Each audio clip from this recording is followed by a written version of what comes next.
would make you a little bit upset. And I said, if they draft LaMelo Ball #1. Right. And I don't know what it is about LaMelo Ball. Yes, you do. I just don't. I don't want all the drama. There's no reason, and then he's coming to a team where we already have two, guys that are stars. I just didn't see the fit with D'Angelo Russell. I just think I don't want to down a guy before he's even started his career, but I feel like he's going to be a guy that puts up good numbers. Like he's going to have, good assist totals. He's going to have good point totals, but he's not going to be efficient. And I think he's also a guy that's never going to be good at defense. I don't think he's ever going to try on defense. And I don't think that he likes contact. And so, I don't understand, or I don't know if he's ever going to be a guy that attacks the basket. To me, when you watch a lot of his film, he fades away or he shies away from the contact to throw up some crazy shot. Don't get me wrong. He'll make SportsCenter top 10 a good amount, but I think he's a all-star player on a bad team. Brian, why are you scared to trust your eyeballs? You know he's not that good. Are you scared to bet against him? No. You said he doesn't like contact. He might get some highlights, but high volume, not very athletic. I mean, he's tall and he's a point guard, and he kind of just... No, he's got the height. He's got the passing. He's got the ball handling. He's got streaky shooting at times, but I think he's a ball. I think he's gonna jack shots. He's gonna jack shots all the time, regardless of what team he's on, who he plays with, and I think he would have been a nightmare on the Warriors because he would have come in there and messed up their team chemistry because he would have been like, oh yeah, we got the best shooting backcourt. Add me to that. I'm gonna go ahead and take a third of the shots, even though I don't deserve it. Guy wants to know, guys, can we talk about how Cal avoided another road game and is playing Kansas and Indy, but Duke State is at Duke? So what he's talking about is the Champions Classic. The Michigan State Duke game, they decided to play at Cameron Indoor, but they're doing a neutral site for the Kentucky one. It's Calipari working his magic. Go figure. By the way, speaking of, I do enjoy the draft. Like when I get to lose my, I get to lose a lot of my rivalry stuff.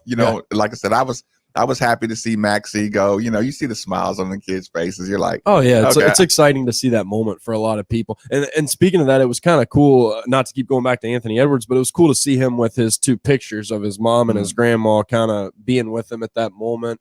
So when I look at this draft, I really like James Wiseman a lot. And I really like the fit with James Wiseman, and I think he's going to be really good for the Warriors. Like I told you off air, he's probably my favorite player in the draft. And if we didn't have a big man at Minnesota, I would have hoped that they would have drafted him, and I think they probably would have if they didn't have Cat. But big fan of Anthony Edwards. He's only been playing basketball for 4 years. I was telling you this story, so I did some research on him. He's only been playing for 4 years. He was one of the top football recruits in the country and was killing it at running back. And then his brother was older than him and played high school basketball, was on the team as a senior when he was a freshman. And he said, I want to be better than my brother. I'm going to play basketball. And so he started playing basketball. After 3 years, he got to number 1, number 2. No recruiting service had him lower than number 3, and reclassified, went to Georgia for a year. So he should only be a college freshman going into this year at running back. Yeah. So he's only played 4 years and he worked his way up to the number 1 player in the country. I'm like, all right, this guy's got potential. He was one of the top football recruits. Now he's one of the basketball recruits. I like my chances. Text line is saying you're really excited this morning. I am. I'm having a good day. Some of the things that shocked me, I was surprised Obi Toppin fell to 8. I think he's going to be a really good player. I'm surprised Sadiq Bey was there at 19. I thought he would have gone a little bit higher. Or you go to Detroit. Yeah. And then obviously Jordan Ward going to the Bucks. And so Jordan Ward, I think it's a good fit for him, to be honest. Giannis is a guy that attacks the basket, can't really shoot. So surround him with a bunch of shooters. Texter says, I was wrong about OKC, but hold on. Sorry about that. I was wrong about OKC, but I like Bucks, and I cannot lie. Fear the deer. I am fear the deer. Oh, I am 100% fear the deer. I'm all in. Just the idea. I mean, we act like I won't say we. I saw that pick, and I acted to myself like they're bringing him in to start at the 2 spot and relieve Greek Freak of pressure. did you forget Chris Middleton? No, I don't care about anybody else. Like, I don't care whoever else is on the team. I was Texas says I was really hoping Wara go to the Lakers because see him with out there with LeBron. I thought that would have been one of his best fits. Because that was the example I used yesterday. Was he needs to be on a team that has a couple superstars, and then he just needs to be the complementary piece that stands in the corner and knocks down threes and spaces the floor. You don't like that? You know why I didn't like that? What is this? What is this toy? I hate people. I hate people. Are you looking at this toy, Brian? Yeah, is that a water football? No, it's like a football where you wear the glove, and the glove it sticks to the football sticks to the glove. So it's like sticky hands. So you're gonna catch it as long as they just throw it at you. You just gotta stick your hand all these kids are doing a bunch of OBJ catches off of water slides. No, go learn how to catch the football. Darn it. Stop making everything so easy. Well, let me ask you a question going back to Jordan. So the Bucks, they make these 2 splash trades. Edwards will be a bust. Oh, all right. Well, and it's one of those things where I'm excited because I feel like they made the right move, but it is a draft where I didn't want to be number 1. like they were trying to trade it. They wanted to trade it. They just couldn't find anybody else who wanted it. So they're like, all right, this is the best fit. So Jordan Wara, they make the Bucks make these 2 trades earlier in the week, and now there's rumors that one might fall through. Very similar style to Jordan Wara. I'm not saying that he's the replacement, but I'm saying that trade could affect how many minutes Jordan Wara gets because Boban was brought in to be the floor spacer. I wasn't gonna like Jordan with the Lakers because LeBron he would have no patience for Jordan's trigger happy stuff. Like LeBron would have no patience for that, and Jordan might need a year to kind of tighten up his decision making. Yeah, because LeBron he'll take one look at him and trade him. Well, they'll be able to disguise his defense or mask his defense a little bit just because they got Giannis, they got Drew Holiday now. I mean, those are two of the better defenders in the NBA, and honestly, like I said, Giannis isn't much of a 3-point shooter. He's a driver and slasher, so he's gonna leave the perimeter open for Wara. And I don't know, I like that a lot. What do you think about former Trinity standout Jay Scrubb going to the Brooklyn Nets? He deserves his own conversation. Okay. So I'm gonna put that one off. Steve is getting ready to join us too. Like he had to take care of a couple things, so everybody sit tight with that one. That's why I let me know when he's getting connected so I can kind of start listening for him. I think he'll connect with you before he jumps on here. So okay. So I'll keep an eye on my phone. Yeah. He'll text or reach out. Said the exact same thing about that glove, and they have a soccer ball that curves too. I saw that soccer ball commercial too. Yeah. I'm just like, dude, like I understand what y'all are trying to do, but what happened to working on your craft? Just don't make a super curvy soccer ball just so you can just exaggerate all the stuff. So you can bend it like Beckham. I know that was a great movie, by the way. So now what's exciting. I think I'm so much into the NBA right now just because, the trade started on Monday. You got the draft last night. You got NBA free agency starting on Friday, and they can sign on Sunday. And basically a week after that, then practice starts. And so it's and I think I made a mention of it in my Sports Center, but Montrezl Harrell's a free agent this year. I was a texter. I'm gonna get to that text on this one. Do y'all get the narrative that some dudes like Edwards don't have the heart or love for the game? Jay Will said it like 3 times, and I think that's such a BS narrative. I will say this. That is the worst thing you can have pinned to your name, the questioning of your commitment to the game. When people start saying that about you, that's when you go find Jason Williams and check him.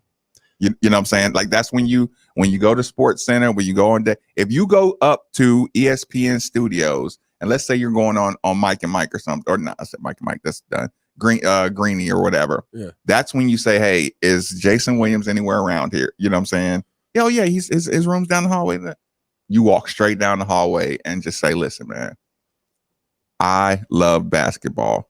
You on draft day, putting it out there that my heart is in question is extremely, extremely offensive. You just let him know that. Listen, he'll back up and say, oh, that's what somebody said. Like, listen, I understand that, but I'm telling you, I want it to be I don't want it to be any misconstrued narrative. I am 100% committed to being successful in the sport of basketball, and I just want to let you know that.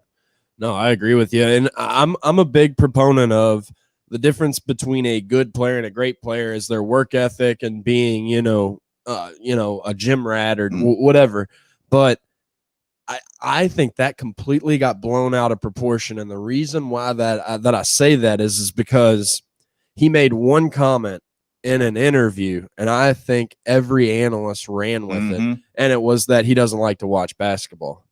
And I think everybody was like, well, how can you play basketball if you don't like to watch it? When's is this kid got? But the same article that I read where I was kind of reading about, and let me preface this by saying the article was written like 6 months to a year ago. Right. So we're talking about like when he was coming out of high school.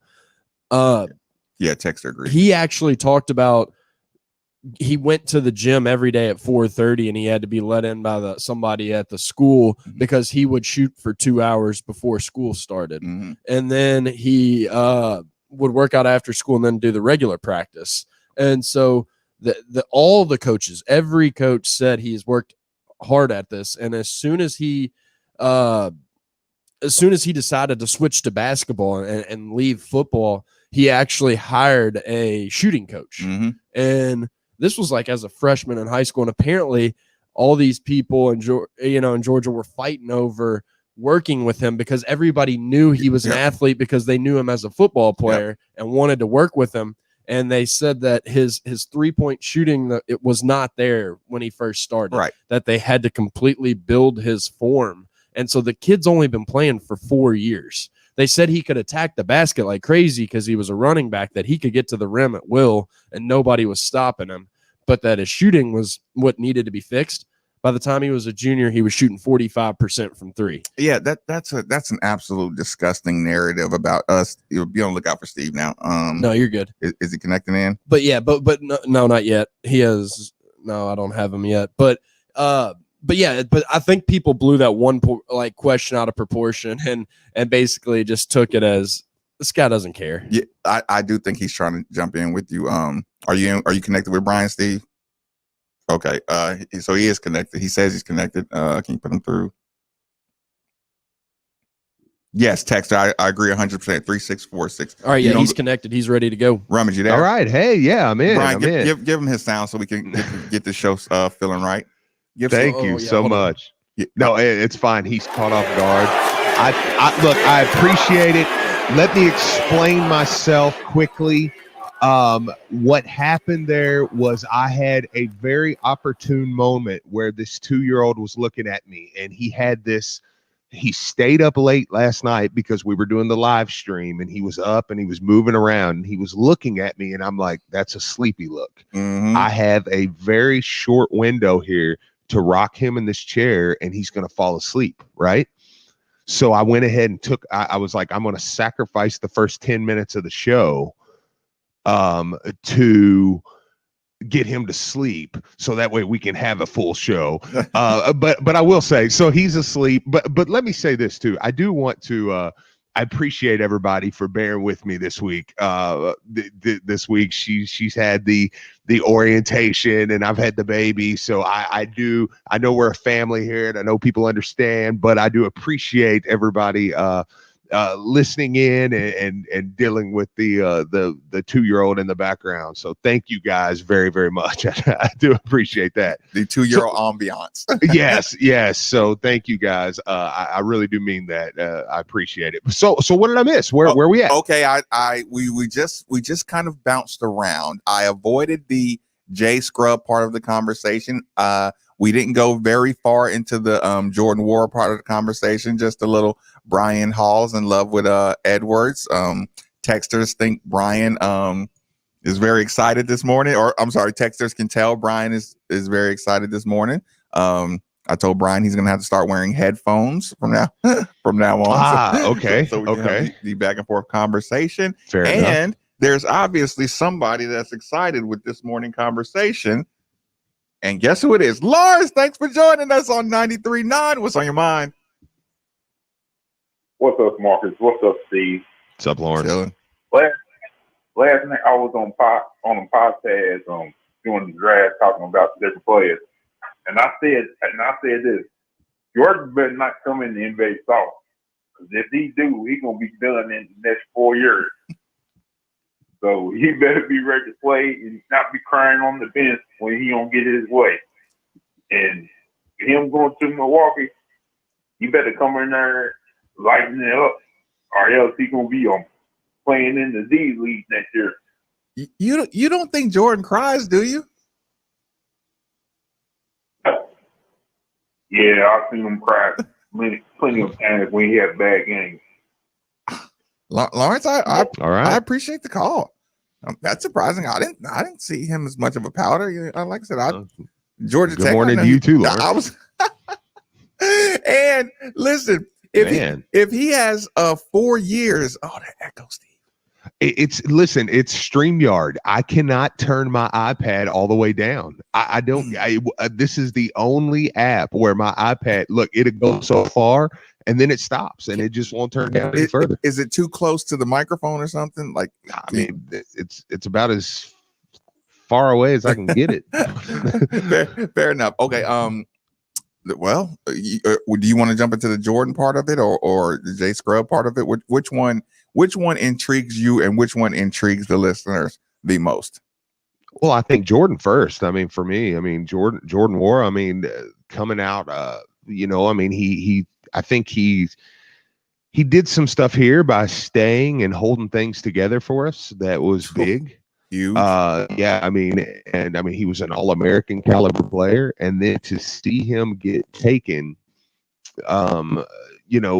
anytime somebody goes a little lower than they hoped, and I think he hoped to go late first round, you almost want to see them fall somewhere where it's like, okay, that's perfect, because that makes up for it. Right? Yes, 100%. Once you get past the disappointment of the word I want to use, the disappointment of the chest thumping of what number you went. Once you stop worrying about the number, and you pretty much stop worrying about the number after number 20. Now you're kind of like, you start looking for fit.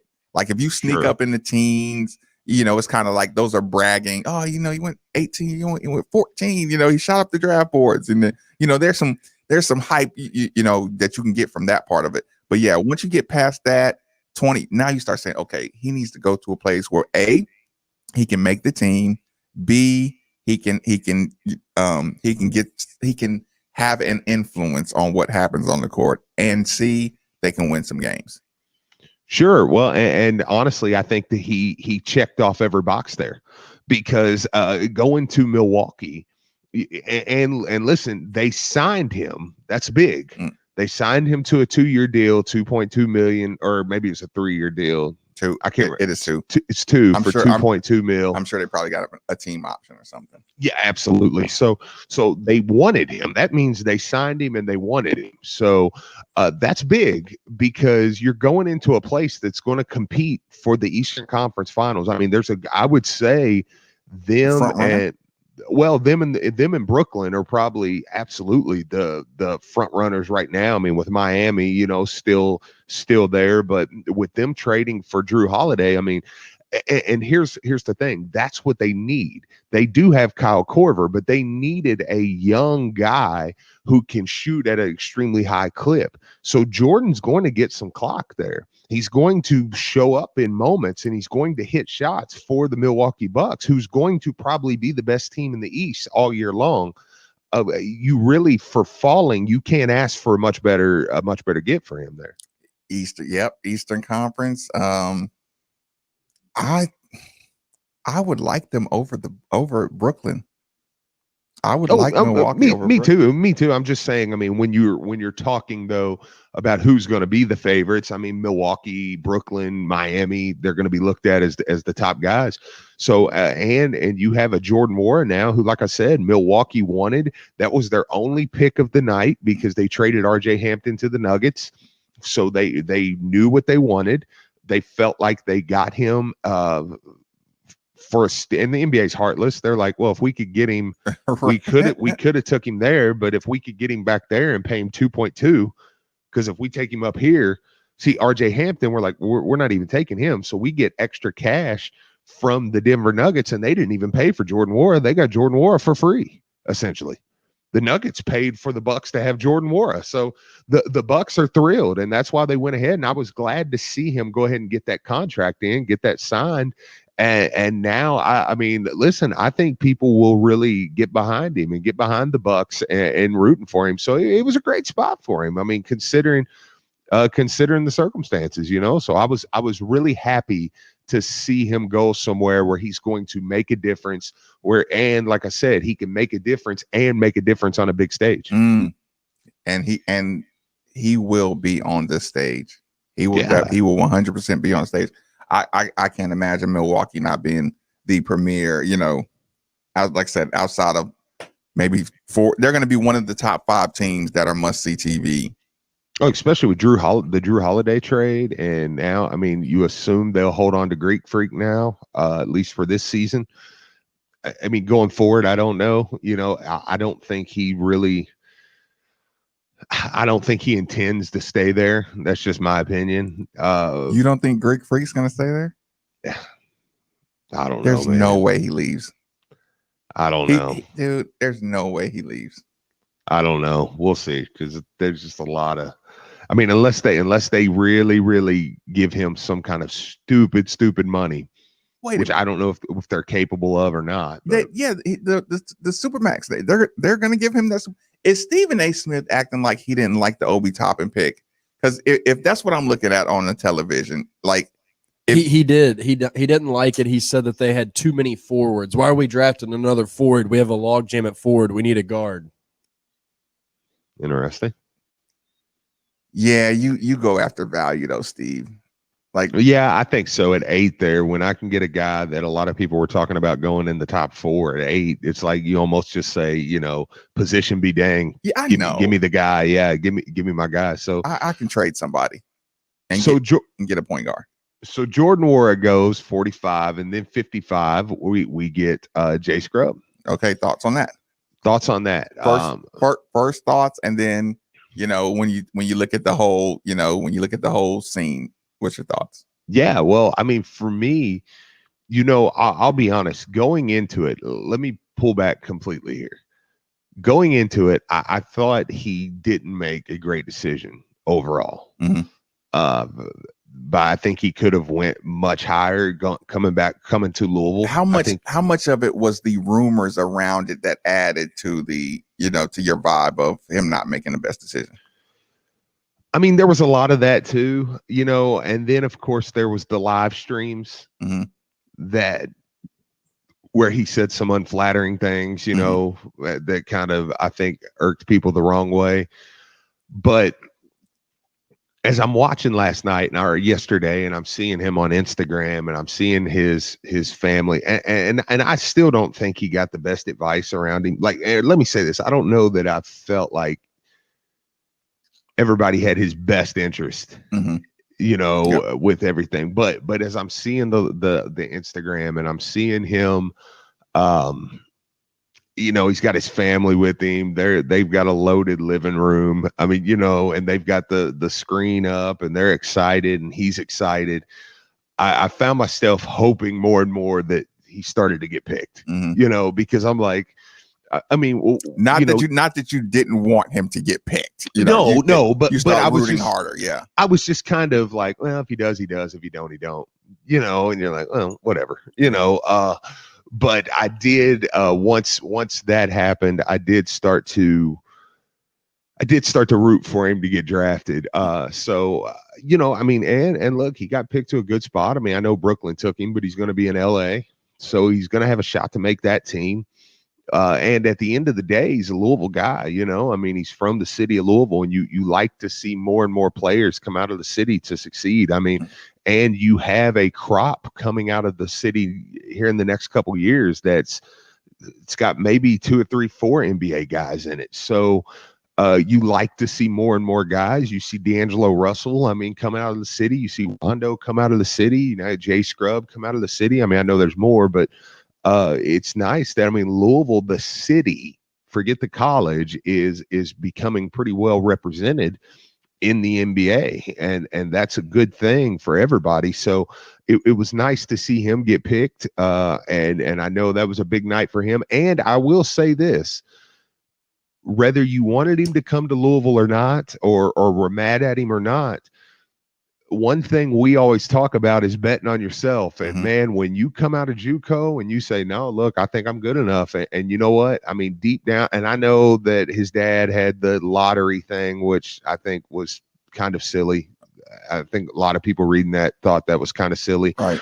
But I think Jay Scrubb the whole time kept the realistic mentality of, look, I don't know, I may go late second round, but I'm going to make a team. Right.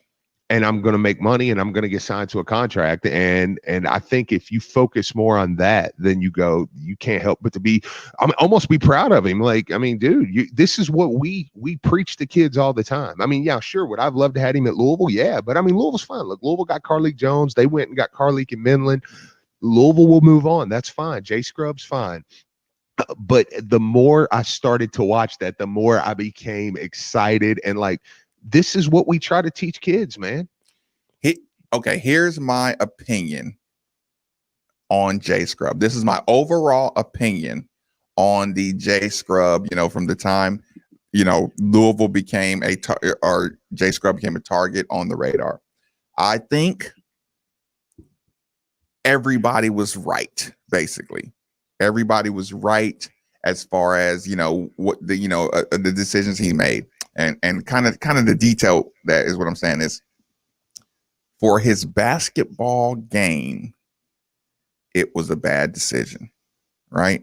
Mm-hmm.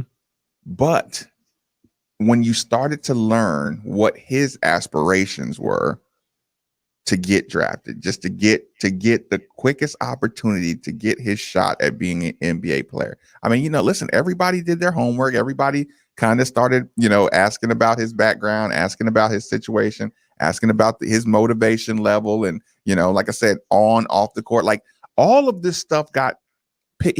This is where I feel sorry for all kids, because their whole lives start getting picked apart, when they're in positions like he was in. So you can be right and say it's a bad basketball decision. But if your goal is not really like to develop this part of my game, or to work on this part of my game, or to do this or do that, then you have to change what a good decision is.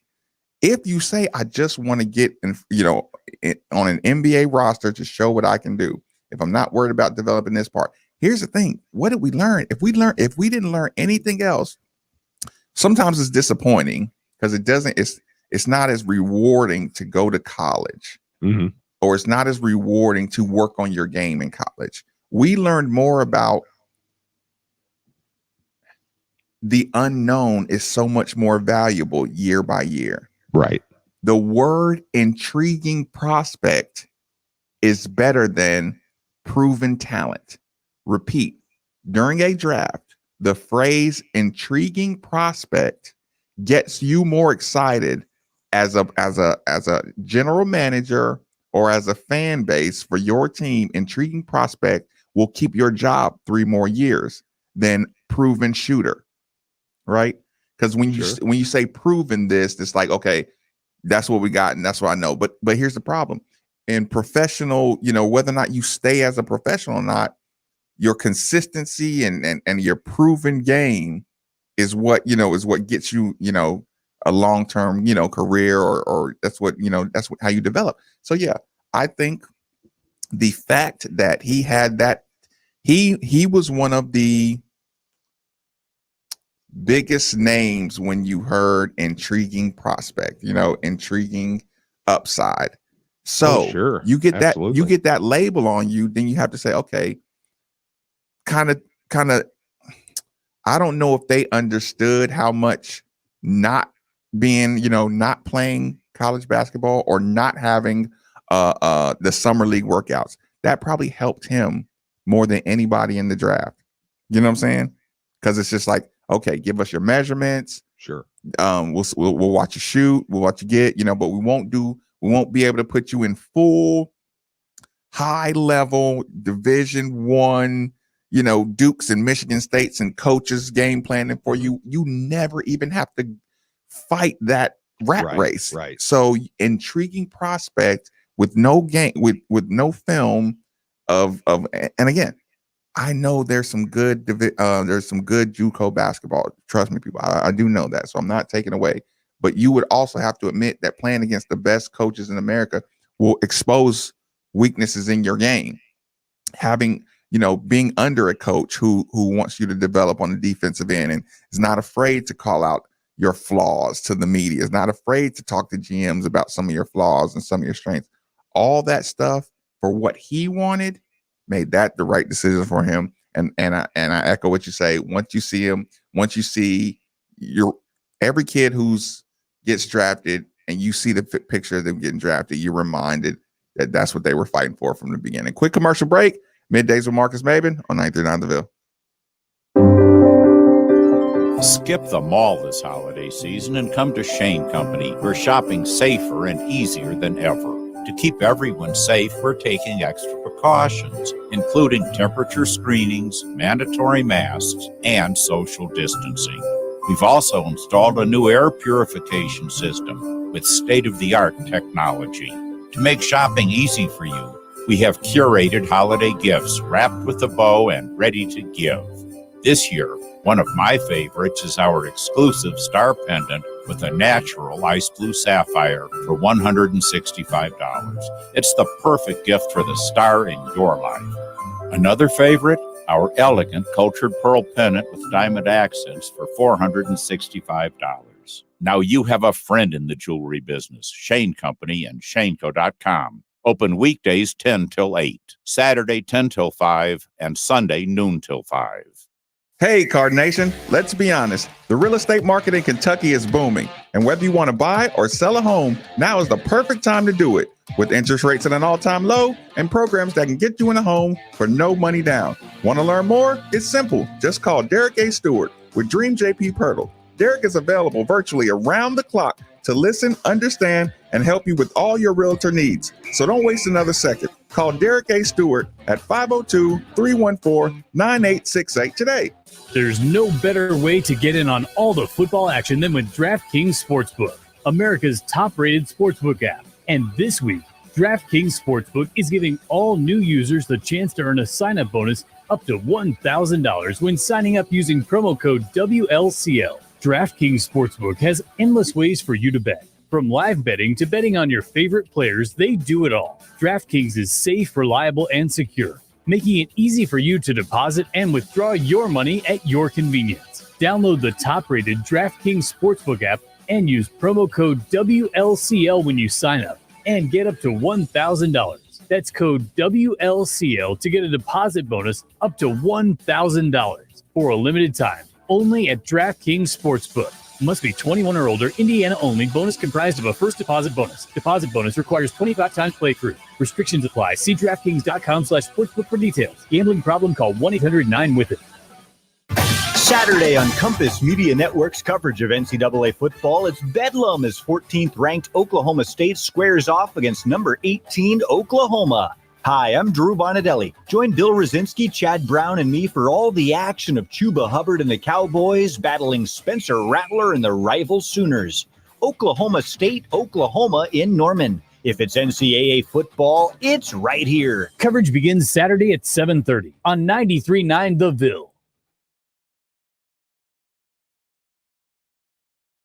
Most shoppers today fall into one of two categories. You could be like Dave, who settles for nothing but the finest. I drive only European luxury sedans, wear the finest Italian leather shoes. My shirts are custom made, and I expect white glove service from those I do business with. I appreciate world-class brands, and at this point in my life, I just don't want to compromise on quality, no matter what I buy. Or you might be like Steve. Sorry, I'm singing.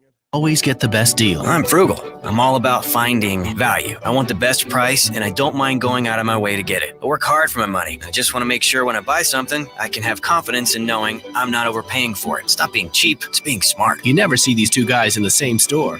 Except for one. That's why I shop at Genesis Diamonds. Genesis Diamonds is that rare shopping experience where you can have it all. Uncompromising luxury and unbeatable value. Exceptional service and the guaranteed best price in America. A premium experience and a smart purchase. This is where the best of all worlds come together. Genesis Diamonds, where Louisville gets engaged. Shelbyville Road Plaza.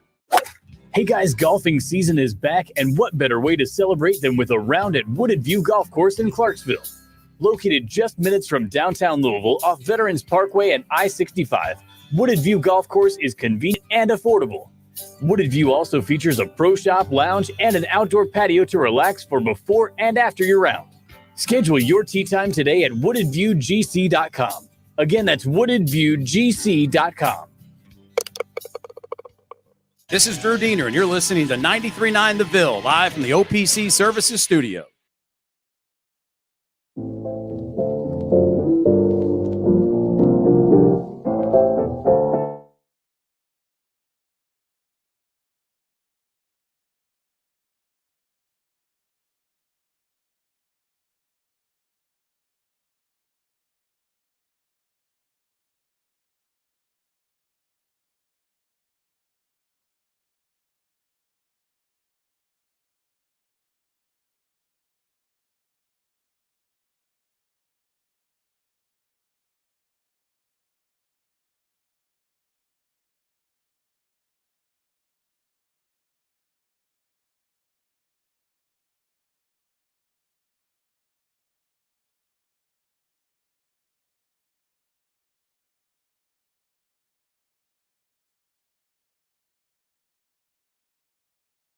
Is the number 93.9 is the station. So overall, your overall satisfaction with the draft?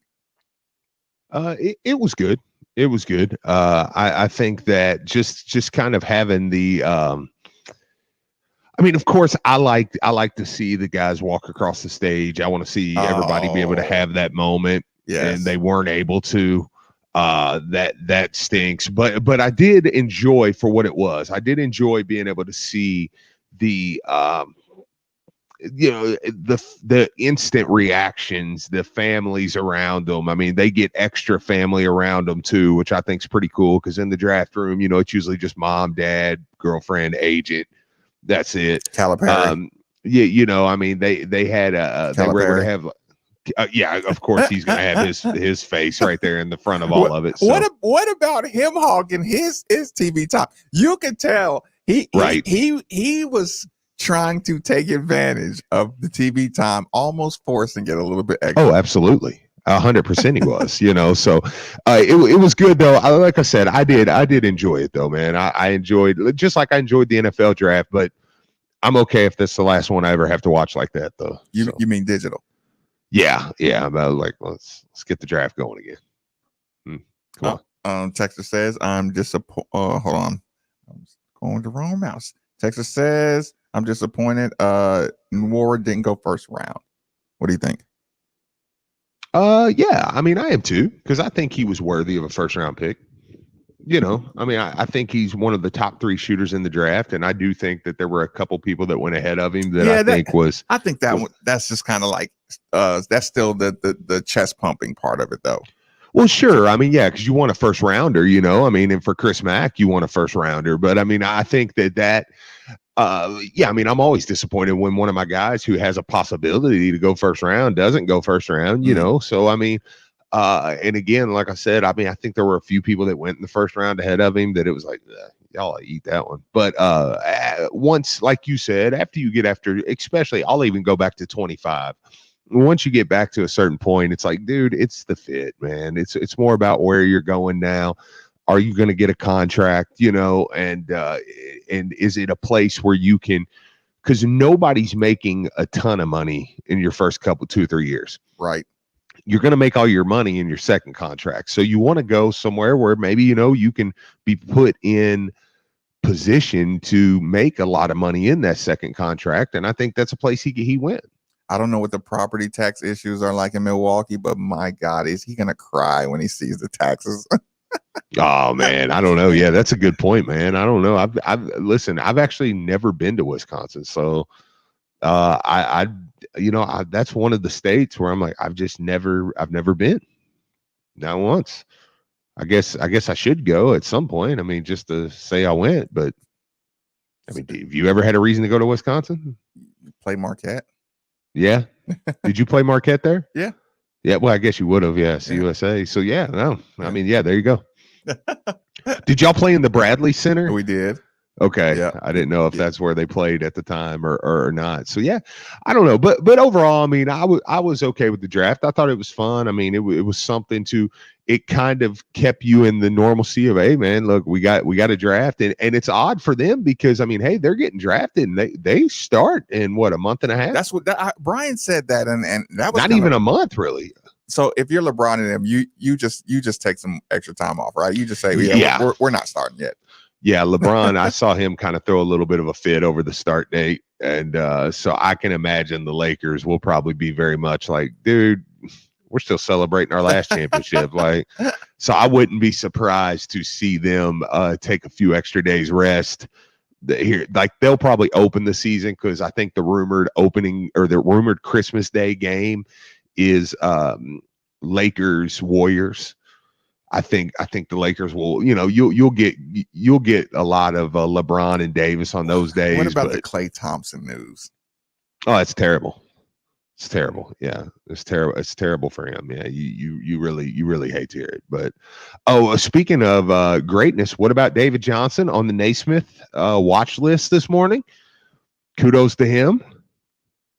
Okay, what are we going to do with the David Johnson thing, Steve?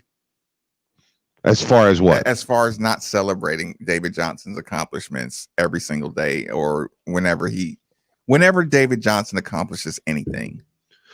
Well, it's funny you say that because Chris Mack kind of said that yesterday when he was talking. Coach Mack kind of brought up the conversation of David's going to be asked to do so much that they have to stay on him. That he essentially said, and I'm not quoting him, but I'm not going to compliment David ever because we need David to stay at such a high level all season long on both sides of the ball, in leadership, in everything. So, you know, we're going to kind of stay on David all year. So I thought that was kind of interesting because we've had that conversation with the football team, with the basketball team over the last couple of weeks of who are the guys that just can't impress you anymore.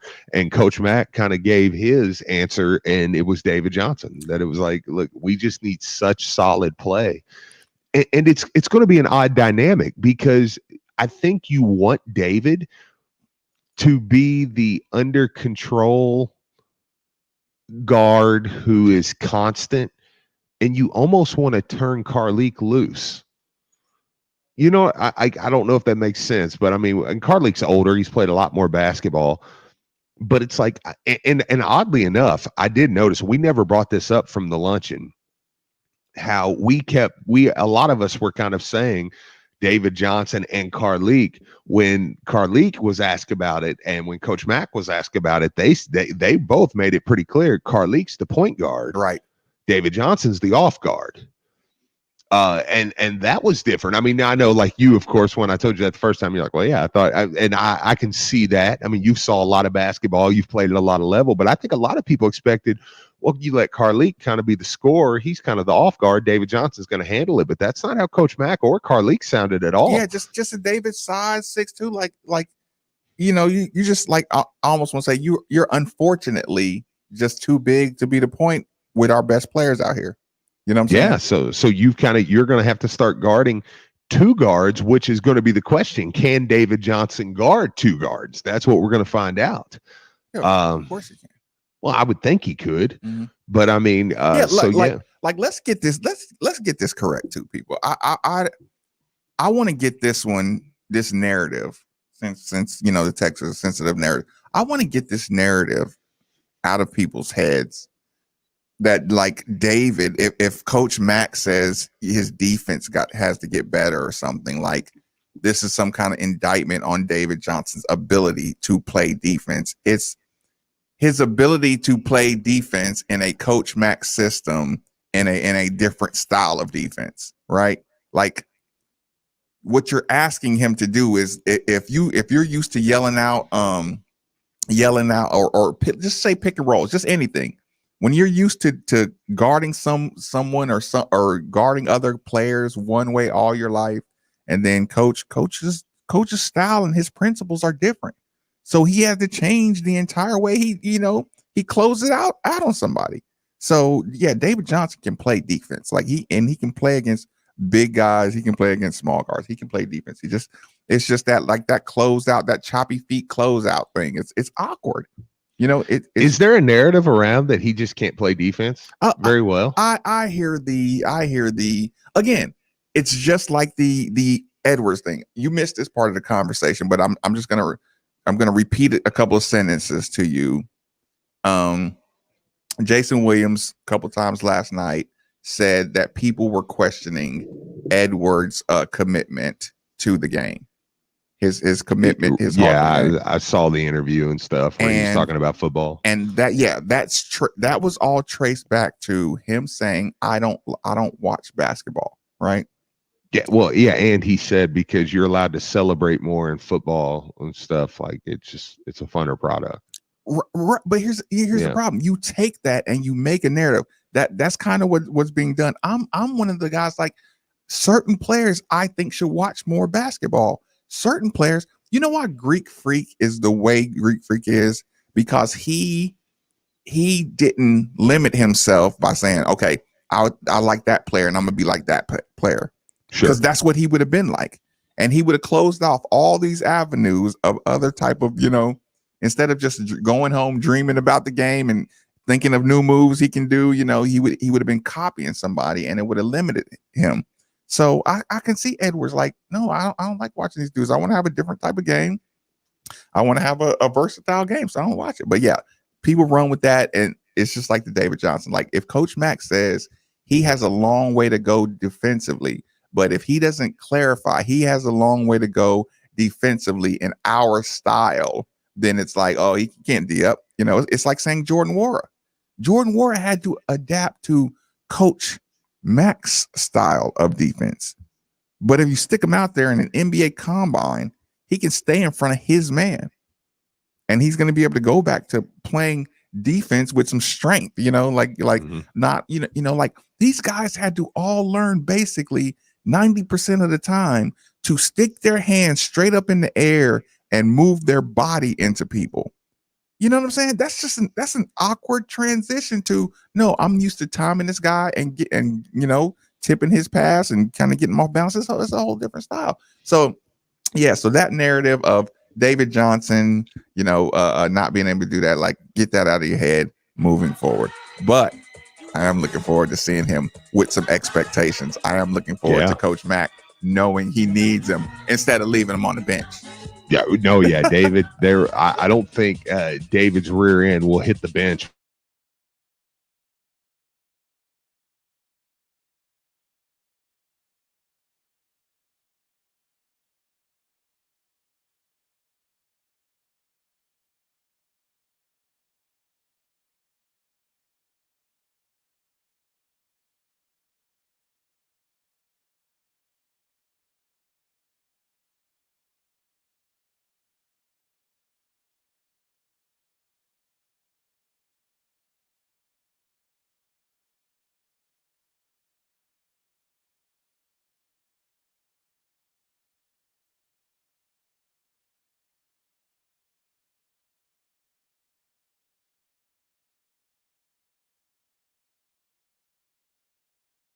Our eyes are unique. The color, the shape, even the way our world appears through them. Black's Eye Associates, our approach to you as your eyes. 30 years, our family of doctors have helped protect, restore, and improve the vision of families across Kentuckiana, and we will continue while following all CDC guidelines. We want you to know that we are still here and we care. Trust your vision to the local specialist at Dr. Black's Eye Associates. Call 888-EYE-CARE to schedule an appointment today. Dr. Black's Eye Associates. See life clearly. Now that sports have officially kicked off, there's only 4 things missing from your playbook. 4 pegs. Looking for great smoked wings? 4 pegs. Looking for juicy barbecue and award-winning chili? 4 pegs. If you're just looking for some cold crab, tap, can, or bottled beer? 4 pegs. And the best part about 4 pegs is it's right around the corner at 1053 Goss Avenue in Germantown. So you better get over there fast because the word is spreading. And while you're over there, be sure to ask about their food truck and other catering services. Terry Miners here for Scheller's Fitness and Cycling with a huge sale going on now. Of course, they carry bikes for every member of the family, and they're taking pre-orders on hard-to-find models from Trek and Electra, so plan ahead. Scheller's has the largest selection of fitness equipment around. We're talking treadmills, ellipticals, water rowers, home gyms, and spin bikes. Everybody loves working out at home now. And Scheller's is your #1 fitness and cycling retailer in this region. So buy local, 4 area locations. Scheller's has 12 months, no interest financing. Online, Schellers.com. Louisville football takes on Syracuse Friday, and ESPN Louisville is your pre- and post-game headquarters. Cunningham on the run, and he is in. Touchdown! Join Pat Jaggers and Taylor Lynch at 6 p.m. for the Coors Light pregame show on 93.9 The Ville. And then directly following the game, it's the Coors Light postgame show with Mark Ennis on all ESPN Louisville stations. We're the first place in town that will take your calls and hear live from Scott Satterfield. If it's Cards football, we talk about it here on ESPN Louisville. Pay off your holiday bills with a new job at UPS. Join Team Louisville as a warehouse worker and earn $14.50 per hour to start, plus up to $1,400 in bonuses. Search and apply now at upsjobs.com/worldport. That's upsjobs.com/worldport. I'm former Louisville basketball player Luke Hancock. When the NCAA tried to take away the Most Outstanding Player Award from the 2013 tournament, I got it back thanks to Morgan & Morgan. Morgan & Morgan is the personal injury firm that fights for the people, and their team treats clients like family. Morgan & Morgan changed my life, and if you've been injured in a car crash, at work, or in a slip and fall, they may be able to change partner of the for a free University consultation. of Dial WLCL Sellersburg That's is pound 93.9 529. Offices Ville. Baltimore Ravens football plays here on ESPN Louisville. Jackson pirouettes to the right, looking over the middle. He's bottled up. Now he slings it complete. He's got his tight end. He's got a touchdown. Lamar Jackson and the Ravens look to bounce back Sunday as they take on Derrick Henry and the Titans. Pre-game coverage begins at 12:30 with kickoff at 1 on 93.9 The Ville. Ravens football on ESPN Louisville is presented by Liquor Barn, Body Armor Sports Drink, and Molly Malone St. Matthews, home of the Raven. Hey, it's Greeny, and Thursday will be jam-packed, looking back on the NBA draft and ahead to a very important Week 11 game between Arizona and Seattle. See you then, Greeny. Catch Greeny from 12 to 2 p.m. on 93.9 The Ville.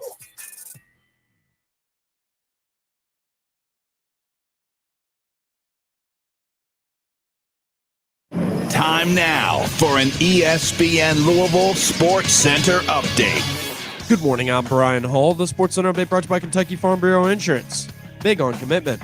The 2020 NBA draft was held last night as the Minnesota Timberwolves picked #1, and they went with shooting guard Anthony Edwards out of Georgia. Memphis big man James Wiseman went #2 to the Golden State Warriors, and LaMelo Ball went #3 to the Charlotte Hornets. Locally, 3 Kentucky players and 1 Louisville player were drafted, as Kentucky guard Tyrese Maxey went 21st to the Philadelphia 76ers. Kentucky guard Emmanuel Quickley went 25th to the Oklahoma City Thunder, and Nick Richards went 42nd to the Charlotte Hornets.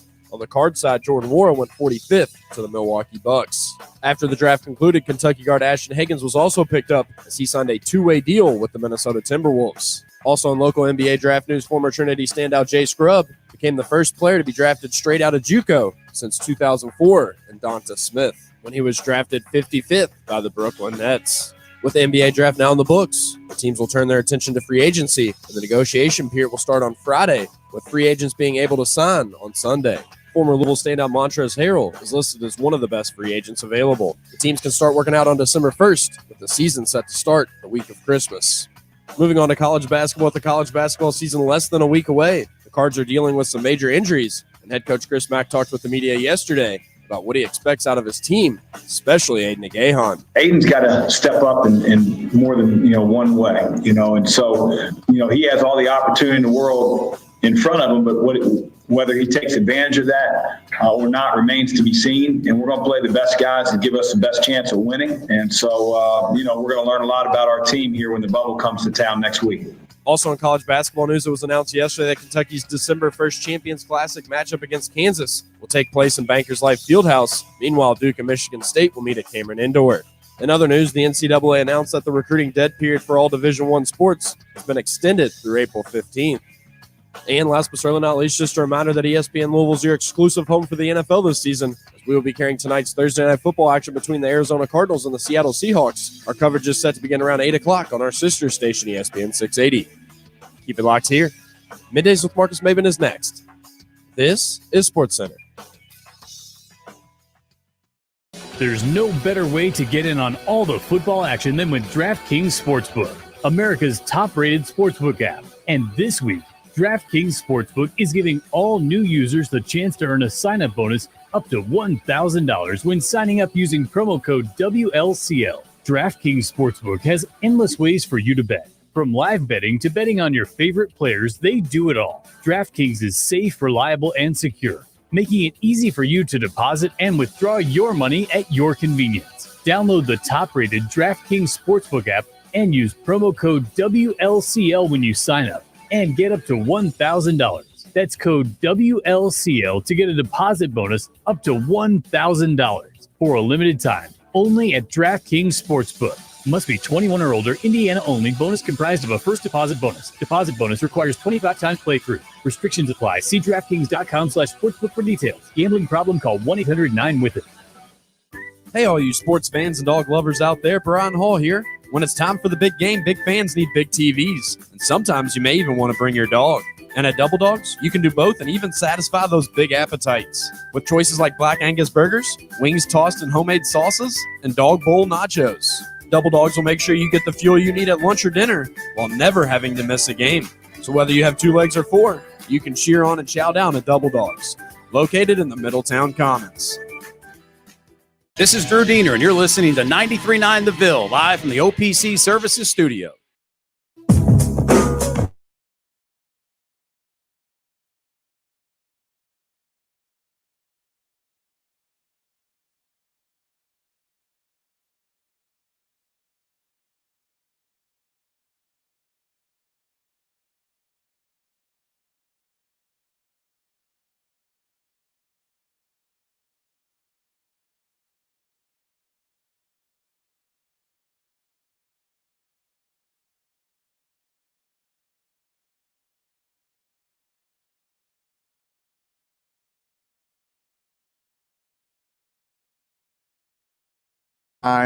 Is the station. People, temperature control is one of the most valuable resources one can have. If you agree, then DFH Company is the company for you. Simply dial 968-6222 or look them up online at dfhcompany.com.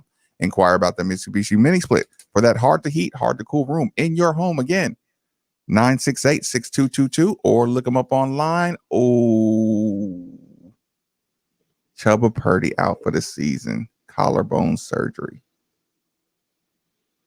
Well, that stinks.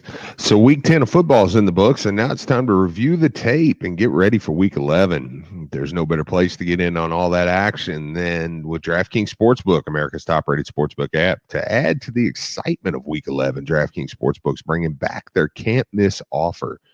If you haven't tried DraftKings Sportsbook yet, head to the App Store now because you don't want to miss this. DraftKings is giving all new users the chance to earn a sign-up bonus up to $1,000 when signing up using code WLCL. DraftKings Sportsbook has endless ways for you to bet, and don't worry if football isn't for you. DraftKings is giving all MMA fans who sign up now the chance to triple their winnings on any bet placed on UFC 255. DraftKings is safe, secure, and reliable, making it easy for you to deposit and withdraw your money at your convenience. So download the top-rated DraftKings Sportsbook app right now. Use promo code WLCL when you sign up to get a bonus up to $1,000. That's code WLCL when you deposit, or to get a deposit bonus up to $1,000 for a limited time only at DraftKings Sportsbook. You must be 21 or older Indiana only. Bonus comprised of a first deposit bonus. Deposit bonus requires 25 times playthrough. Restrictions apply. See DraftKings.com/sportsbook for details. Gambling problem? Call 1-800-9-WITH-IT. So I feel like we're getting closer and closer, and people are almost scared to enjoy the fact that basketball is right around the corner. Coach Mack joined the media yesterday, and anytime he starts to give updates on the team, on the situation, and we got a chance to become smarter as a fan base to know what we're getting into, we like to take advantage of those opportunities. Brian Hall, if you have clip number 1, this is the injury updates for Nickelberry, Withers, Williamson, and the rest of the team. Hit it. Some of the injuries that our guys are dealing with have been finicky, to say the least. You know, we have guys that want to be out there. You know, nobody's sort of sandbagging and holding back. Josh Nickelberry is sort of recovering and rehabbing from an arthroscopic knee surgery to repair some meniscus. So he's getting closer. I don't know when he will be at full strength, or at least strength enough to be able to get on the court and practice and join us. You know, Sam Williamson is back. He's been dealing with an aggravated patellar tendon that really gave him fits for 3 or 4 weeks, here in the preseason. So it's been a lot of moving pieces and a lot of moving parts, to say the least, here in practice. I mean, we've been down to 6 scholarship guys some days. So we're doing what we can and anticipating getting those guys back. I would think Sam would be ready for, our opener next week. And then obviously Jalen Withers has been a guy that's been rehabbing a sprained ankle that he twisted about a week ago. So likelihood is we'll get him back as well. Okay. Is that good news that he described the injuries as finicky? And he did go out of his way to say, no, this is not like sandbagging. It's not guys that want to work. It's just kind of, just nagging injuries. Yeah. I mean, listen, I mean, here's my point with this. It was an odd summer. A lot of guys didn't get all the college style. Even if they worked out at home, it's different. Yeah, right. You still don't have Kettler over top of you, doing things. So I'm not surprised that there's a lot of finicky injuries coming back. But I am happy that it sounds like everybody is pretty close to being healthy, minus Menlin and Malik. And again, Menlin is, no pun intended, on the mend. Is this at the moment? Is this helping you cut them, or is this making you feel like you're going to need to cut them some slack early in the season? Because you do hear this is a lot. You're talking about 6 guys. Playing with 6 scholarship guys, it does kind of make you say, okay, this is not the best situation here. It will, until they tip off, and then or until they lose, and then you're gonna. But I will say, I think it does with the MTE. I think you do you buy in a little more to a slow build to this team. Like, okay, let's see what we got here. But it can also work the other way. You look good in that MTE with guys just coming back from an injury, and with a limited roster. Well, I think you're going to have a lot of reason for a lot of March excitement coming out of that, because you're going to go, okay, these guys are going to get better and better. Maybe they do go up and lose to Wisconsin. Maybe Kentucky does come in and beat them. Things like that may happen. Maybe they take a loss to NC State. I don't know. But this is a team that, man, they've got a lot of pieces here. Speaking of excitement, yesterday, I think you and I.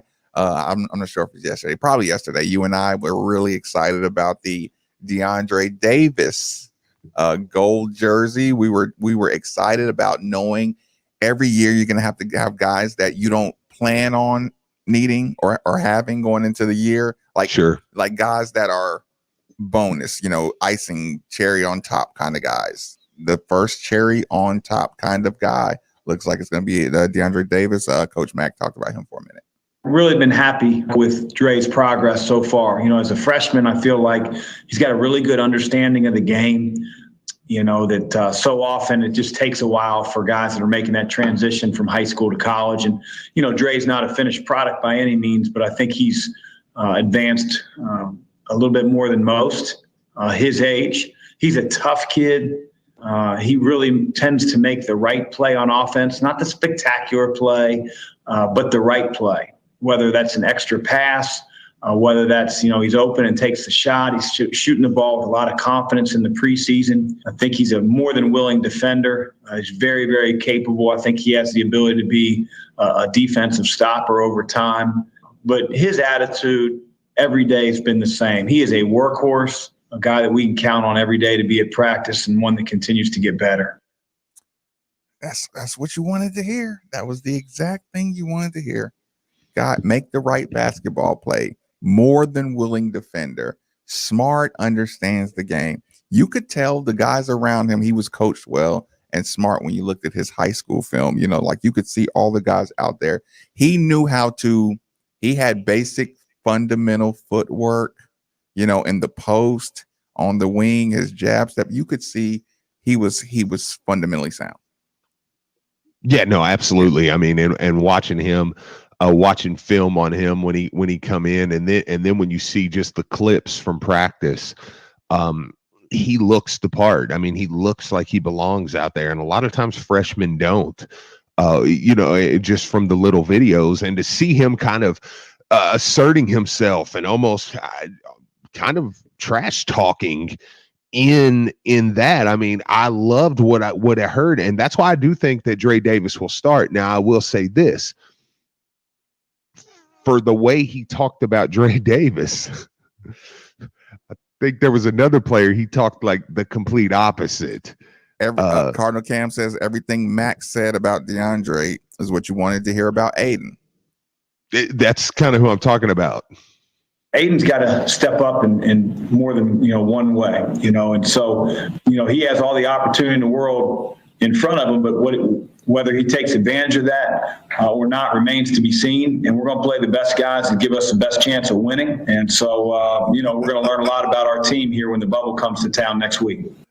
Does he hate Aiden now? Well, Aiden's not starting. I can tell you that right there. That was Mac's way of saying, y'all just, I want y'all to understand, I'm going to play the best players. Do you know what that meant, Marcus? That meant when Jalen Withers is going to start at center, I don't want y'all to freak out when Jalen Withers starts at center, because I'm putting the best five out there. That's why I personally believe you'll see David, Carleek, Sam, Davis, Withers. I think that's going to be the starting lineup. Does he officially hate Aiden? I think he's just putting it. I think he's pushing the chips back to Aiden. He's saying, son, you got all the opportunity in the world. If you I fully expect that if he doesn't take advantage of this opportunity, Mac is going to sit down with him at the end of the year and he's going to say, you should probably look elsewhere. I mean, because if you look, if the starting center going down, the two guys, one of the guys left ahead of you, the second guy that was ahead of you just went down for 3 months. If I can't use you now, I'm never going to be able to use you. I'm not going to play this game where it just comes on as junior year or senior year. No, if you can't do it here, you can't do it. So I think that he's kind of just publicly pushing the chips back to Aiden, saying, this is on you at this point. The opportunity's there. I can't make you go take the opportunity. And I hope Aiden does. And look, I'm going to believe that he will until I see that he won't. If you had to use your imagination, again, this is all prognostication, speculation, and rumor and conjecture and all that good stuff. What is Aiden doing wrong in practice? Just from what you've seen of Aiden Gahan and what Coach Mack has said, what do you think he's doing wrong in practice that is keeping him, so far behind the 8 ball? For Coach Mack to be upset, I would say it has to be defensive rebounding. If Jalen Withers is out rebounding you with your size, then if I'm Coach Mack, that makes him want to punch himself in the face. If I've got a 6'9" guy that's out rebounding my 6'10", 6'11" guy, if Dre Davis is coming through and getting rebounds that you should get, even if Dre Davis is on your team, if guys like that, like I mean, to me, I think that's probably it, because I know that Aiden is capable of catching a ball on the baseline, going up and dunking it. I mean, and that's a valuable thing to this year's team. That's why I want Aiden on the team so bad. Me personally, is because to have a guy that can, especially when you got guys like Carleek and David that can live in the paint, that they can drop it off to, and he can just catch, go dunk. I mean, that's a guy that I need on the floor. Like, I desperately need that on the floor. And just the way he talked about Aiden, man, it made me, it did. I mean, it did set me back a little bit, where I was like, oh man, like, come on. I hope next Wednesday I am pleasantly surprised with Aiden, because after Coach Mack's talk yesterday, my expectations are almost that Wiz is going to come off the bench first. And if you're playing with reduced practices, you know what sucks about that part too? Reduced practices, guys are, on the sideline, guys are out. Now coach has nothing but time to pick on you if he's mad at you. Yeah. So if you give up a rebound in the 3-on-3 drills to Dre Davis because he just kind of out quicks you or something, like I could see him getting deeper and deeper in the doghouse just out of stress. Just one of those, like, mom and dad are having financial trouble and you go back for a second sandwich and now all of a sudden you're in trouble. And then you want to say, Mom, Dad, like, I eat 2 sandwiches every single day. You know what I'm saying? Now all of a sudden it's a problem. Yeah, no, listen, absolutely. And Fred on Twitter says, I think you're right. Aiden needs a push. I think he'll be good if he learns positioning and spacing. They're different. I agree with that. I think spacing is less of what he needs to know, because when I've watched him and just his film in high school, I mean, even his AAU team, I mean, he played with Brian Antoine up at Villanova. He played with Scotty Lewis down in Florida. He played with Nico Mannion, who got drafted last night. Right. I mean, they were all on the same team. And his spacing, I thought, was pretty good. He knows how to position himself to get a dunk. But positioning might be different for him defensively, especially, because that is one thing. You can't be so bad defensively that I'm going to put you in for 5 minutes and you're going to get a big dunk, but you're going to give up 6 points. So now that's 6 points. So they just netted 4 points every time you're in the game. And smart players will abuse late. Okay, we still qualify Aiden Gahan on the defensive end as a late bloomer. You're a guy who picked up the game late. That's all chronicled or whatever. Sure, but I could just imagine a couple of guys who can play basketball and can get you out of position with high IQ can just make you look bad. You know what I'm saying? Yeah. So yeah, like if you're in the practice running 4-on-4s, like you find a way to single out Aiden on the defensive end and just abuse him. And now Coach Mack hates him. And I agree, the doghouse is open. Tony, thanks for joining us on 93.9. Fire away. Marcus, you were a hell of a basketball player back in your day. Well, I appreciate Stop that. with this. Stop with this. You know what I say? Aiden Gahan can't shoot gun and walk at the same time when it comes to the offensive side of the floor. That's why he ain't in there. All he's ever going to be is a dunker, a halfway decent defensive player. You've seen this guy. I mean, I don't know why everybody's can't see it. He's terrible on the offensive side. You know that. That's why he ain't playing, and that's why he'll never be in a little uniform after this year. You can't develop that guy offensively. Guaranteed. Did you think that from the beginning or just now? Yes, when we first got him, I saw his clips out of high school. Like, what are we doing? So I was thinking, hey, maybe we'll get a great defender and a great dunker, or somebody bring some energy. The guy's so bad offensively, Marcus. You've got to see that, man. Your eye's better than that. Tony, I disagree.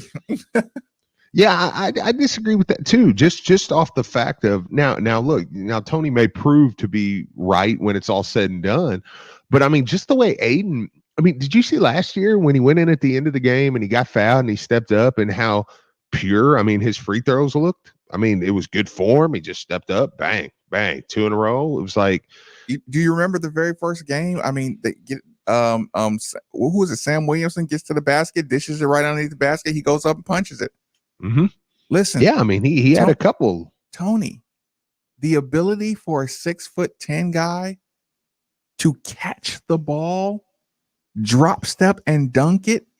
How many guys have you seen that fumble the basketball when you dish it to them? How many bad hand big men have we seen at the University of Louisville? We've seen tons of them. Sure. We would say, God, if he can just catch the ball. We've been watching that for years. So, Tony, the skill of being able to catch the ball and go to the basket with strength is an offensive valuable thing. I don't need Aiden to be Stephen Enoch. I don't need him to be Honest Mahmoud on the defensive end. I need him to be a good screen setter, a guy who can catch the ball, roll where he needs to, which he's played, to Steve's point, he's played around some good guys where he was productive. You know, like he is a late bloomer to understanding where he's supposed to be on the basketball court. And for basketball coaches who really stress the positioning, you know what I'm saying, on the defensive end, that's enough to get you into a place where you don't look good. That's enough to place to get you off the floor. But as far as offense, like he's not, like, what do you expect him to have to do? You don't like that he can't shoot 3-pointers? Like, yeah, like what are we missing here? Which he did a little bit of that in high school. I mean, he's not like he's not totally incapable of playing. But Texas says, is this Strebel disguise his voice? Don't be me. Text number 2. That was James Strebel or Nate, who just called in. Tony. Joe Kim was terrible on O. Why do some treat him like he's been here 3 or 4 years and he sucks? It's just like he didn't play behind 2 people and was just injured towards the end of last season. This is the way Coach Mack talked about David Johnson, people.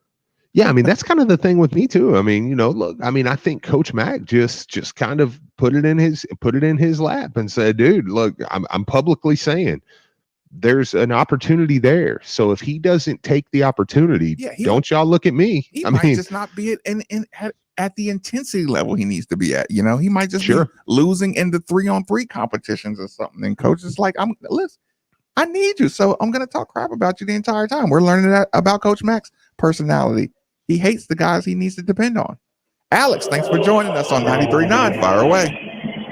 Hey, what's up, guys? Yeah, I think I was a little confused on Aiden as well, just what's going on. But after talking to Luke, I would have to say that Luke, being at a practice and seeing him play, agrees with you guys. I mean, he's saying that Aiden hasn't caught up with the speed of the game yet. Knowing your positioning when an offender is trying to take advantage of you in order to rebound on a fast break or whatever the case may be. But yeah, and Chris Mack cares about defense. Like if Aiden Gahan wasn't struggling with defense, but he was a monster on the offensive boards and just slamming on people and, you know, drawing in ones and things of that nature, I think he would give Aiden a chance. But I think his struggles, which we have seen, is on defense. Because when he gets in games, he just thinks, I'm stronger than you, so I'm just going to overpower you, and then he draws a foul. So I think when he learns how to, I don't want to say finesse, because I don't see him as a finesse. I really want to see him just be a monster, like block somebody's shot and say, give me that. Like, that's really what I want to see. So I don't want to say finesse, but when he learns how to position himself in a way that doesn't draw fouls and he can take advantage of other people, of his strengths against somebody else's weakness, I think that's when Chris Mack will put him in. But what frustrates me is that he's been here for so long. Well, not so long, but he's gone up against Malik. He's gone up against Enoch in practice. I mean, and Chris Mack say they do one-on-one drills against each other. So he's gone up against talented big men, and you would just think that he would learn, from these guys, or that he would be like, I don't know. I don't know. You don't know the young man's mindset or what it may be. So, but just looking from the outside in, you would think after going up against those type of players, where you have Enoch, who's just as big as he is, and Malik, who's not as big but is smart and knows how to use his body and his length, you would think that he would have learned, how to work his way into a starting lineup with his strengths. But thank you guys. I'll listen. I appreciate the call, Alex. Chris says from Spencer really struggled when he first got here. But this is what I want you to do real quick, people. This is what I want you to do. I want you to imagine 10 plays in a row where we're doing the drill where the guy's under the basket, the coach is under the basket, and he passes the ball out to a player, and you run out there and you have to guard him, right? Everybody knows the drill I'm talking about, right? Where you got to just close out. And the guy got 3 dribbles to try to score. Okay. Aiden Gahan is a big man. He's working out with the big man. You throw the ball out to Steven Enoch 10 times, right? You're guarding Steven Enoch 10 times in a row. Okay. Now imagine Aiden guarding Malik Williams the same way, 10 times in a row. Think about what moves you're going to see out of Steven Enoch and out of Malik Williams. Now take this drill and run it for an entire year. Aiden running out guarding Steven. Aiden running out guarding Malik. All year, right? Now, change the drill. Put Jalen Withers out there. I've been guarding Steven Enoch and Malik Williams either on the block or doing the closeout drills. Now I'm guarding Jalen Withers and Quinn Soslinski in practice. That's a different world. It's a whole different style. So now they're blowing around him because they're small, maneuverable big men. He was guarding Malik Williams and Steven Enoch, guys who not putting it on the floor at all, right?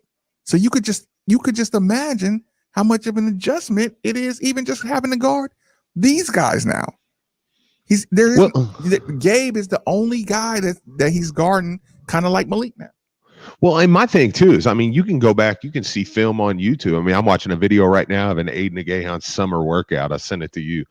But it's, I mean, but you can go back, you can find video on here. I mean, Jaden McDaniels last night, I mean, he's a first rounder. Aiden put 22 on him in front of Calipari in the Barclays Center. I mean, like, Aiden can play. I mean, like, it's not, there's not like, I mean, I'm watching Aiden right now in a workout. Now I know it's a workout, but Aiden right now has hit 13 of 14 3-pointers.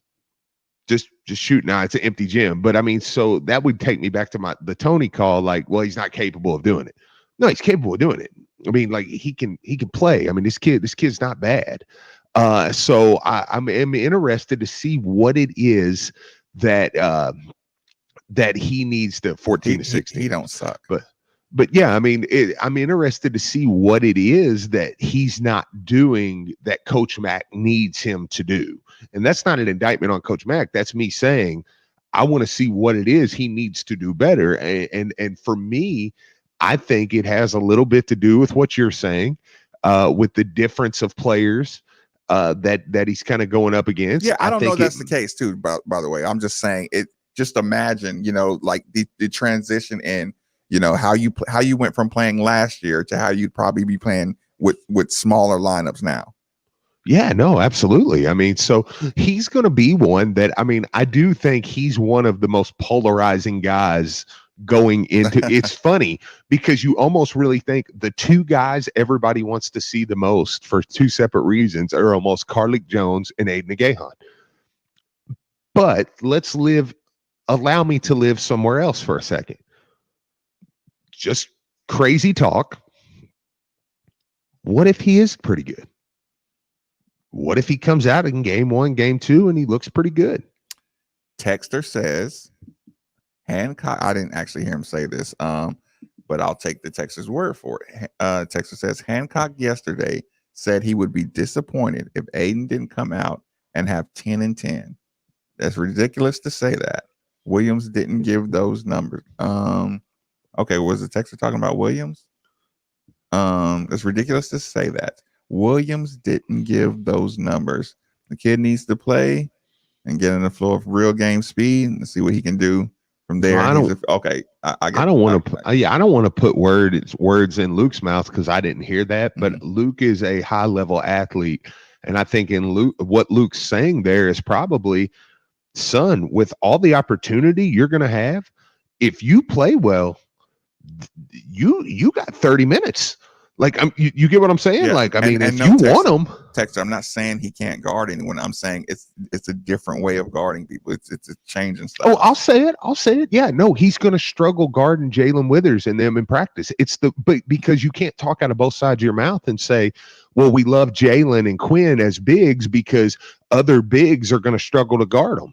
Yeah, so is Aiden Gahan in practice. You know, I mean, like that's why you love having guys like that. So yes, it probably is a struggle for him to guard those guys at times because most centers aren't going to do that. That's why you that's why you want Jalen and Quinn, guys like that who are big, who can put the ball on the deck. You know, I mean, like that's the point. So yeah, I mean, it doesn't mean he's a bad defender. It means that's their advantage on big men, you know. Texter says, man, sit Donovan Mitchell's bleep down. He ain't ready. Me on sophomore Donovan Mitchell. Right. I mean, but I'm okay with all that type of talk. Like Tony, it's that, like, that doesn't bother me. That's what I love about the University of Louisville. I mean, you know what I'm saying? Like that's why we're here. That's what we love. So it's like we're passionate. We want, and not only do we want, we really need a good season. Like we need something here to get us rolling. So I'm okay with fans being a little extra, you know, like, little extra, come on, Aiden. right. A little extra grumpy, a little extra preseason bitey. We're gonna close the segment with a little bit of football talk. The game tomorrow night. I'm getting excited about that. Quick commercial break. Last commercial break. Middays with Marcus Maven on 93.9 The Ville.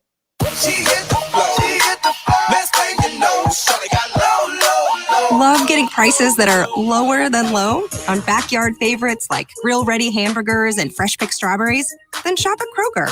We give you more ways to save on the fresh you love with tools like the Kroger app, where you can find personalized coupons on top of weekly sales, plus rewards like fuel points, giving you prices that are lower than the everyday low. Kroger, fresh for everyone. When you are buying or selling a home, you have a ton of questions that need to be answered. Well, what if I could answer those questions with 3 simple words? Call Josh Jarbo. Josh specializes in residential real estate, getting buyers the home of their dreams and sellers top dollar for their home with the best negotiating skills in the industry. And if you tell him you heard about him right here, you'll receive up to a $5,000 seller's credit. So contact Josh Jarbo today at 502-216-7590 or joshjarbo@remax.net. Make your purchase with the Shane Company credit card and receive a free jewelry travel case while supplies last. Now you have a friend in the jewelry business. Shane Company and shaneco.com. Bellarmine basketball plays here on ESPN Louisville. Wins the national championship. That's right. 93.9 The Ville is now your play-by-play home for Knights basketball. Bellarmine program has been one of the very, very best in the history of college basketball. The season tips off Wednesday, November 25th on the road at Tennessee, Chattanooga. And you can hear it right here on 93.9 The Ville and the ESPN Louisville app.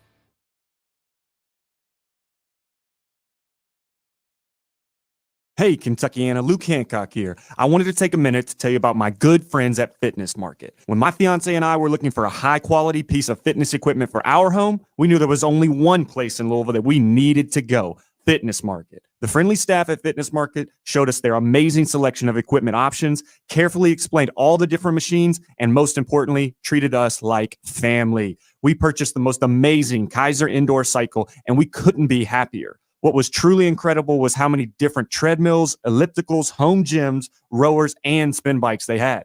From the best brands in the industry like Precor, Matrix, Hoist, Spirit, and our favorite Kaiser. These guys are Louisville's e-bike headquarters. Fitness Market not only has new equipment, but they also have a huge selection of pre-owned equipment as well. That means they have something in everyone's price range. 2 locations, Westport Road just inside the Snyder, and their superstore on Plantside Drive at the corner of Watterson Trail, and online at thefitnessmarket.com. Hey everyone, I'm Brandon Lang. When Matthew McConaughey plays you in a movie, as he did me in 2005's Two for the Money, you have to maintain a certain image. That's hard to do when you're going bald. I needed to do something, and it needed to be done fast. Parsley Waldman's Hair Center came to the rescue. Louisville and the Midwest Premier Hair Treatment Center not only gave me my hair back, but my self-confidence as well. Go to hairsurgery.com and find out how you can start your journey back to a full head of hair today. I can tell you firsthand, from the minute you walk in the door to the time you leave, you are treated as if you were in a 5-star hotel. And now that it's been a year since my surgery, I look back at pictures from a couple years ago. I don't even look like the same person. The procedure was an amazing success, and it has totally reframed my face. Go to hairsurgery.com and find out not only how affordable it is, but how you can get your hair back today. Visit hairsurgery.com. That's hairsurgery.com, and tell them Brandon Lang sent you. Saturday on Compass Media Network's coverage of NCAA football, it's bedlam as 14th-ranked Oklahoma State squares off against number 18 Oklahoma. Hi, I'm Drew Bonadelli. Join Bill Rosinski, Chad Brown, and me for all the action of Chuba Hubbard and the Cowboys battling Spencer Rattler and the rival Sooners. Oklahoma State, Oklahoma in Norman. If it's NCAA football, it's right here. Coverage begins Saturday at 7:30 on 93.9 The Ville. Looking for a big diamond? Genesis Diamonds introduces our Elite Collection. These are large, rare diamonds in the top 1% of the world. 3 carat, 4 carat, 5 carat, up to 10 carat precious diamonds for the most discriminating buyers who appreciate quality. Genesis owners travel worldwide, tapping a vast network of diamond cutters, carefully hand-selecting each of these remarkable diamonds. We invite you to view this premium collection of GIA-certified diamonds, rounds, cushion cuts, emerald cuts, even fancy colored diamonds in size and quality never before seen here. And to showcase these exquisite stones, only Genesis has the finest handcrafted rings from all the world-class designers. If 2020 is the year you're upgrading her original diamond, or you just want to go big for the first time, no need to travel to New York or Los Angeles or Antwerp. Genesis Diamonds' elite collection of large, precious diamonds is here in Louisville. Genesis Diamonds, where Louisville gets engaged. Shelbyville Road Plaza. Baltimore Ravens football plays here on ESPN Louisville. Jackson pirouettes to the right, looking over the middle. He's bottled up. Now he slings it complete. He's got his tight end. He's got a touchdown. Lamar Jackson and the Ravens look to bounce back Sunday as they take on Derrick Henry and the Titans. Pre-game coverage begins at 12:30 with kickoff at 1 on 93.9 The Ville. Ravens football on ESPN Louisville is presented by Liquor Barn, Body Armor Sports Drink, and Molly Malone St. Matthews, home of the Raven. This is Drew Diener, and you're listening to 93.9 The Ville, live from the OPC Services Studio.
these are your backs next year, and Cooley, but Cooley's a true freshman, and in college football, you never want to rely on a true freshman, to come in and be a guy. So, if he does, great, but I think you'll want to see things like Braden Smith and different ones. Like I said, guys who are going to be back. You want to see the O-line continue to play hard. Again, Syracuse is not very good at all. So you really want to see a good performance here because, there is still, if you let me ask you this: playing the young guys makes it a close game. Playing the veterans, they win big. Which one would you rather see? Well, I think you want to see the guys who, Louisville fans don't want to see young guys just for the sake of seeing young guys. Mm-hmm. I want to see guys that are going to play next year.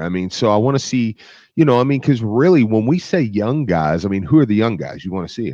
You want to see a little more Minkins, a little more Lovey Jenkins. Lovey Jenkins, for sure. Okay. And Isaiah Hayes. He's a grad transfer. It's yeah, dude. He's 47. Really. Yeah, Henry Bryan. Maybe he's a guy that you wouldn't mind seeing. Lincoln's gonna get some clock. That's my point. When we say this young guys all the time, but really there's only about 5 or 6 of them that were like. When we say young guys, we could replace young guys with T-Web. Let's just be honest.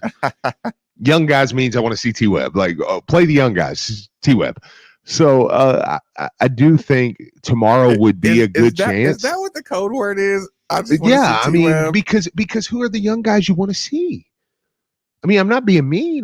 But would you sacrifice a blowout to see T-Web this entire game?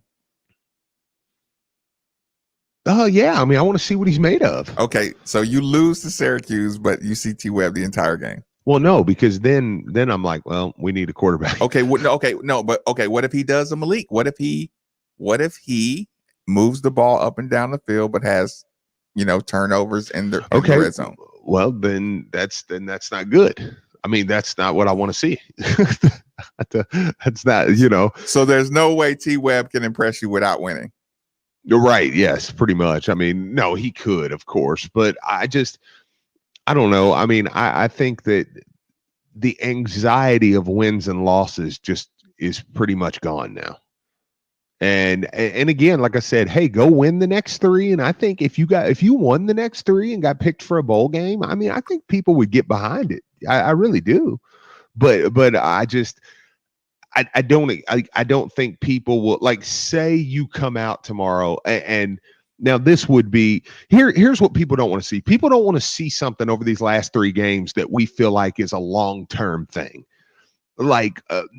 You know what? Do you get what I mean by that? Where it's okay, if they come out and they just quit and they look like crap for the next 3 games, well, that's going to feel like, man, we are really set back here. But if they're losing games and it's like, okay, right now we're not in a panic because we kind of feel like, well, they're doing well with the defense and they haven't fully, got everybody they want in there. The offense is putting up a lot of yards. We just need to get in the end zone, and that can be fixed, I think, by just simple red zone turnovers.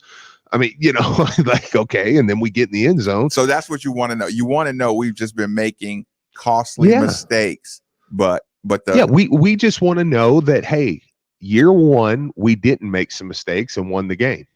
Year 2, we just made the mistakes and lost the game, but really we're still about right where we're at. I said this earlier in the week, 55 points is low balling. 13 turnovers would be 91 points. If you just give me 50 points out of there, Louisville's got 2 or 3 more wins already, and we're heading towards a 7-8 win season. How many turnovers would you say have been on the plus side of the 50? Because that's where you could say, okay, if you had this many turnovers on the plus side of the 50, these are the turnovers that would be points. I'd have to go back and look, but just right off the top of your head, there was 14 points against Virginia. Actually 21, because I think Dez's was on that side of the 50. But there's some. I know you had one against Pitt that was on your side of the 50. It's tough to go back and think of every game, but I'm sure there was a few, that were right there. Yeah, that so it's not even like, oh, you turned the ball over I mean, you know, like Right. the Virginia Tech one, for instance, the first one, it was almost like, okay, that one you threw, but you were on your own 20. All right, I'll give you that one. But you know, so yeah, I mean, it's just one of those deals where I think you could easily have more wins than you have now, and that's what I want to continue to feel, because I can stomach this in year 2 of Coach Satterfield, and I'm like, yeah, but I feel like we could have easily won a few more games. Right. Now, if I'm feeling that year 5, then I'm going to go, okay, wait a minute. Now this is you, bro. Like, why are we still losing, you know, and games we should have won? Do you see Malik playing this entire game?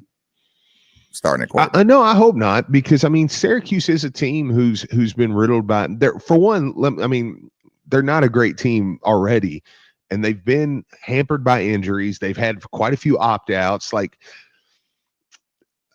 they're a team you should beat. I mean, you're not an 18-point favorite for no reason. Right.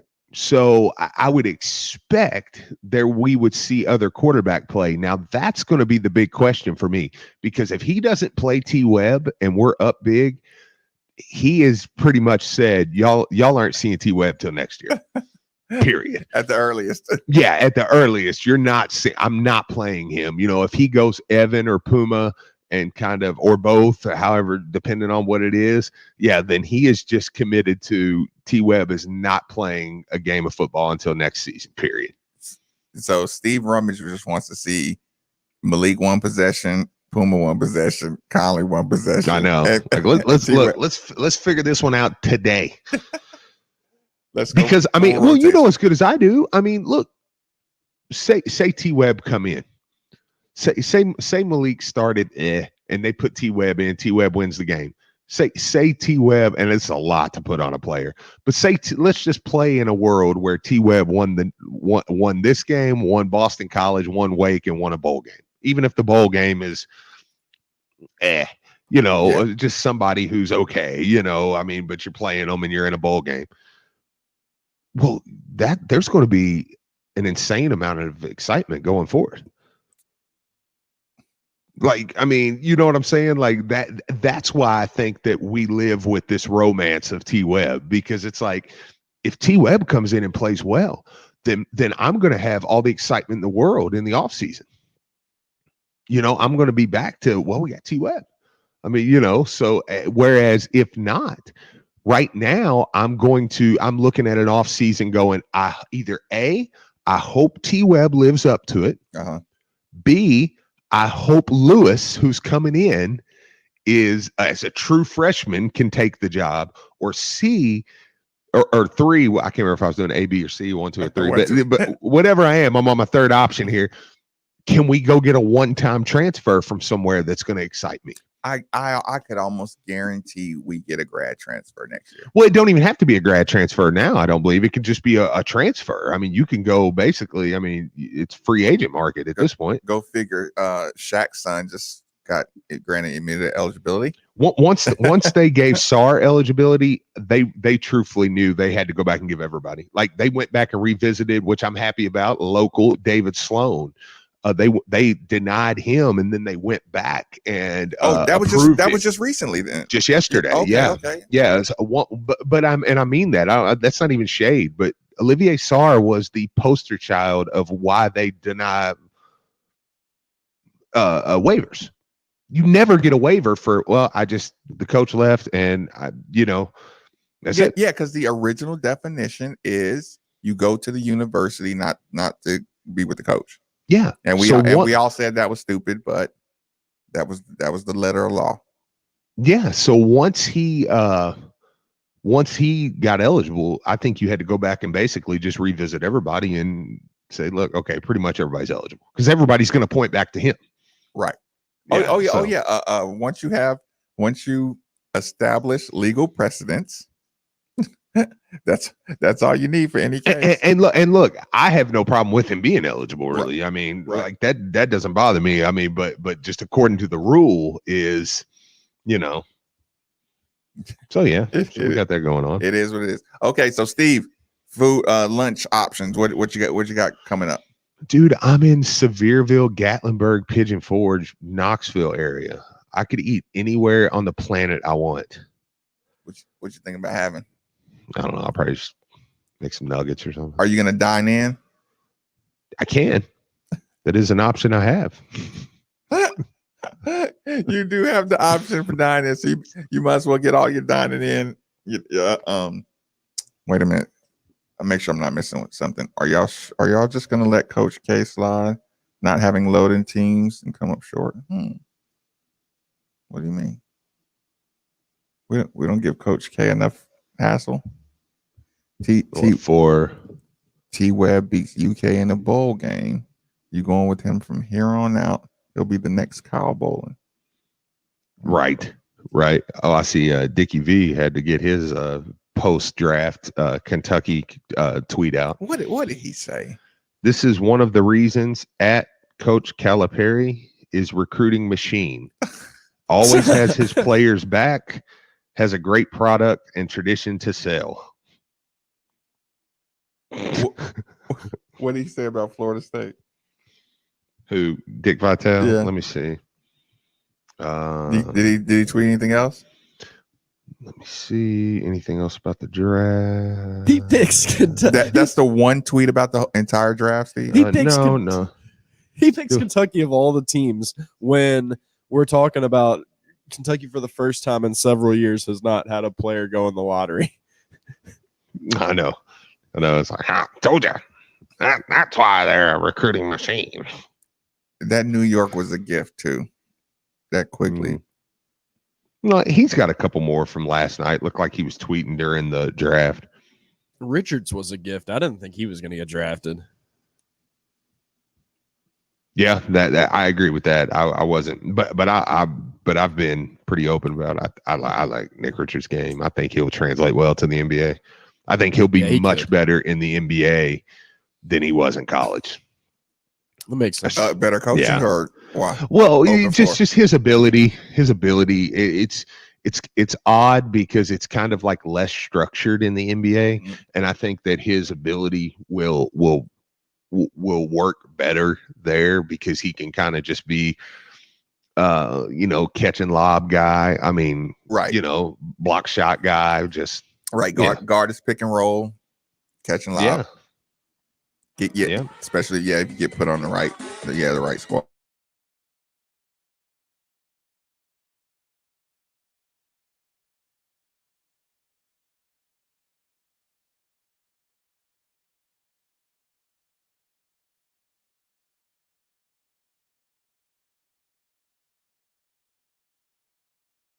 Ways 81